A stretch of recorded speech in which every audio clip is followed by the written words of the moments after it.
आज के इस वीडियो के अंतर्गत देखिए कक्षा 9वीं विषय सामाजिक विज्ञान का आज का हमारा प्रश्न है कि वनों के विनाश के क्या कारण है। आज के इस वीडियो में हम इस प्रश्न को देखेंगे कि वनों का जो विनाश हो रहा है वह किन कारणों के कारण हुआ है। तो इस प्रश्न के दौरान हम समझेंगे। तो देखिए पहला कारण तो यही है, मेन कारण जनसंख्या में तीव्र वृद्धि होने के कारण। देखिए पहले क्या था, जनसंख्या कम थी और भूमि बहुत अधिक थी, तो लोग क्या करते थे, जहाँ चाहे वहाँ खेती कर सकते थे।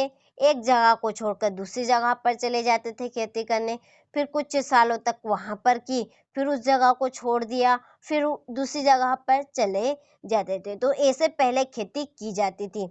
लेकिन अब क्या है कि वनों को काट कर वहां पर खेती की जा रही है, जिसकी वजह से धीरे धीरे वनों का विनाश हो रहा है। तो देखिए पहला पॉइंट कि जनसंख्या में तीव्र वृद्धि होने से भूमि की प्राप्ति के लिए वनों को काटकर खेती की जा रही है। इसके बाद देखिए इमारती लकड़ी जैसे कि चंदन की लकड़ी हो गई, तो इन लकड़ियों को प्राप्त करने के लिए और चारे की बढ़ती हुई मांग, देखिए कई किसान पशुपालन करते हैं, पशुपालन के लिए उन्हें खड़ाने के लिए चारे की अत्यधिक आवश्यकता होती है।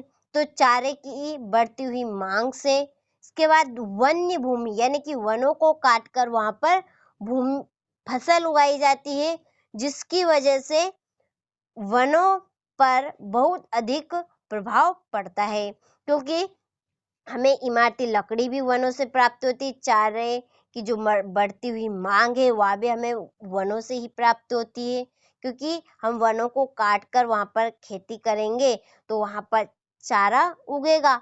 इसकी वजह से भी फिर वन्य भूमि पर खेती के लिए भी, उनके लिए इन सभी कारणों से वनों पर बहुत अधिक प्रभाव पड़ता है। तो देखिए इमारती लकड़ी और चारे की बढ़ती मांग तथा वन्य भूमि पर खेती के लिए उपयोग से वनों पर जबरदस्त प्रभाव पड़ा है। इसके बाद में देखिए नंबर 3 है कि ईंधन के रूप में प्रयोग करने हेतु लकड़ी काटी जाए, जैसे कि जलाऊ लकड़ी। जो जलाऊ लकड़ी जैसे कि रोटी बनाने के लिए हमें जलाऊ लकड़ी चाहिए, तो वहां भी हमें कहाँ से प्राप्त होगी, वनों से प्राप्त होगी, जिसकी वजह से भी धीरे धीरे वनों का विनाश हो रहा है। तो देखिए 3 मेन पॉइंट है यहाँ पे। नंबर 1, जनसंख्या में वृद्धि होने से कृषि भूमि की प्राप्ति के लिए वनों को काटकर खेती की जा रही है। नंबर 2, इमारती लकड़ी और चारे की बढ़ती मांग तथा वन्य भूमि पर खेती के लिए उपयोग से वनों पर जबरदस्त प्रभाव पड़ रहा है। इसके बाद में ईंधन के रूप में प्रयोग करने हेतु लकड़ी काटी जा रही है। तो आपको यह प्रश्न अच्छे समझ में आ गया होगा कि किन कारणों से वनों का विनाश हो रहा है। तो 3 मेन कारण है, तो आप यहाँ से अच्छे से स्क्रीनशॉट लीजिए और अपनी नोटबुक में इस प्रश्न को अच्छे से नोट